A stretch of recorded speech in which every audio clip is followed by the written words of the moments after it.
ahead and finish my question. I'm sorry. Okay. Oh, I just want to know if you were familiar with the 9/11 Truth Movement and how you think it fits into what we're trying to do here. I'm very familiar with the 9/11 Truth Movement, and I'm totally convinced that 9/11 was a fraud. Absolutely. There's no doubt in my mind about that. I mean, you know, at first I didn't want to believe it, because it's such an ugly thing to believe. But the fact is, let me ask another question. Who here knows a lot about 9/11, what happened? Who believes that the government had nothing to do with it? Had nothing to do with it. What? I believe that. I want to hear. Had nothing to do with what happened that day. Who believes the government was involved that day in what happened? Damn. Wow. Let's understand something. Bill, how many? If you know the answer, don't answer. Well, no, I can't do that. That doesn't work. Most people believe that 2 buildings fell down that day in New York. Who believes 2 buildings fell down that day? Fell Fell down. How many believe 2 buildings collapsed that day at the Twin Towers? From the plane or from other causes? Whatever. Don't take my glory away. Expert was killed in that building. What? The head of the guy of the FBI, John O'Neill, terrorist expert, was killed in that building. I prayed for him and I had a mass for him. I know. Okay, well, I didn't know. I wasn't aware of that. But let me. The point I was trying to bring out Building was 7. that 3 buildings went down that day, not 2.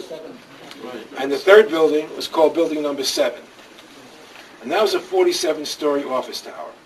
It was a pretty big. It wasn't as big as the Twins, but it was still enormous. And if you've ever seen the tape of it falling, you realize it's a controlled demolition. It came straight down. Like you see those buildings in Vegas come down? So they asked the owner of the building, a man named Larry Silverstein. They asked Mr. Silverstein, well, what made Building 7 fall down? And it fell down around 5 hours after the first 2 fell. And he said the fire department decided to pull it, meaning to bring the building down. That's what he said. So we pulled it. Now, that was a big mistake on his part. If you know anything about controlled demolitions, you know for a building that size, it would take weeks, Months. weeks to control demolition in that building, to plant explosives on all the floors and all the right places. You couldn't do it in 4 or 5 hours and all the chaos going on there. And you couldn't do it in 4 or 5 hours if there was no chaos going in there. It's impossible. So once you know that, and he admitted it was controlled demolition, then you realize that that building had been set up for weeks in advance of 9/11 ever happening. Why? What? Why? What was in Why that? what? What was in that building? What was in that building? Well, I think the point was that it was supposed to go down with the Twin Towers. So there was a plan, and they had 2 planes hitting the buildings, and then you had the third building coming down. But what was on that 23rd floor? Did you know about that? Which part of it? That's Mayor Giuliani's CIA War room, you mean? war room, Yeah. right? Yeah, and I mean, I've heard a lot of stuff, but that's not important to me. What's important to me, the crucial piece of evidence, is that they said it was pulled down by the fire department, and it's impossible to pull down in 4 or 5 hours, which means it was planned weeks in advance. That's the important thing. If it was planned weeks in advance, the 9/11, the Twin Towers was planned weeks in advance. Okay, it can't be any other way. And that's why the official government report of 9/11 never mentions Building 7. Because they have no explanation. They have no cover story. The other cover story is, the planes did it, so it went down. Which, by the way, can't be either. But rather than getting into all technical details, Building 7 is the obvious answer. So when you ask me about 9/11 Truth Movement, yes, I believe that. And I believe it shows how evil and corrupt our government is, and how much we have to resist and fight the Federal Reserve and the government. Now, I'm going to tell you one more thing, which I don't tell very often, but I'm going to say it tonight.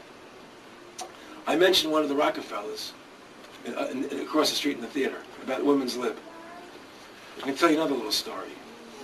11 months before 9/11 ever happened, he called me up and he spoke to me, well, I should say, he was at my house. And we were talking, and he said, Aaron, you know, there's going to be an event. And he didn't tell me what the event was going to be, and I don't know that he knew what the event was going to be. But there's going to be an event, and we're going to invade Afghanistan so we can build pipeline out of the Caspian Sea. We're going to invade Iraq so we can control the oil there and control the Middle East and get them to be part of the New World Order because they're resisting us. And we're going to invade Venezuela. We're going to go after Venezuela, which they tried to do, but Chavez beat them off. Keep trying. So all these things, in my opinion, bring me to the conclusion that the battle we're facing is that of good and evil. That's our battle. It's not whites and blacks. Blacks love me, I love blacks. It's not Jews and Muslims, I love Muslims, I'm a Jew. You know, it doesn't matter what you are. We're individuals. All Jews aren't the same. And I hear this stuff about Jewish bankers, you know, and this thing and that thing. You know, you got to stop thinking in groups. We're all individuals. We're all human, period. Well, we're all human individuals. I agree with you. Mm-hmm. And so stop thinking of people in terms of being, oh, all blacks are the same, or all Jews are the same. Or you got to get over that way of thinking. Because it's wrong. What matters is what Martin Luther King said. It's the character of who you are that matters. Not your religion or your color or any of that. What matters is, do you have integrity inside? Do you have honor? Nice. You know? Do you like yourself? Because you respect yourself. I know a lot of wealthy people. I mean, really wealthy people. You know, from Hollywood, politics. I mean, I know a lot of people. They're not happy, most of them. Because they don't like who they are. I'd rather have no money and like myself than have $1 billion and not like who I am. Okay? You have to, and to like yourself means you have to respect yourself.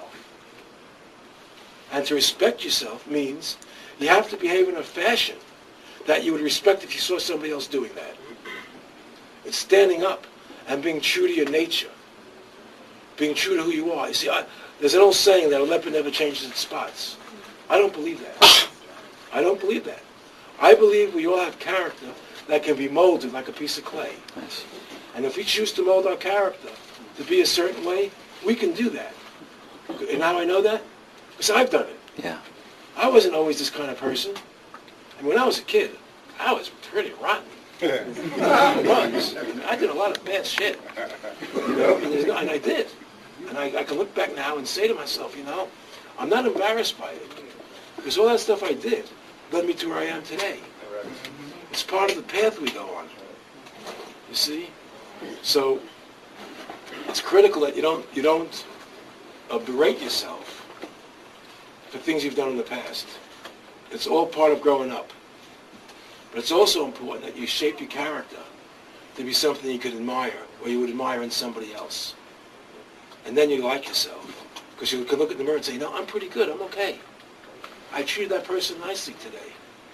I stood up for the right things. So that's just my own personal philosophy. So I just wanted to share that with you.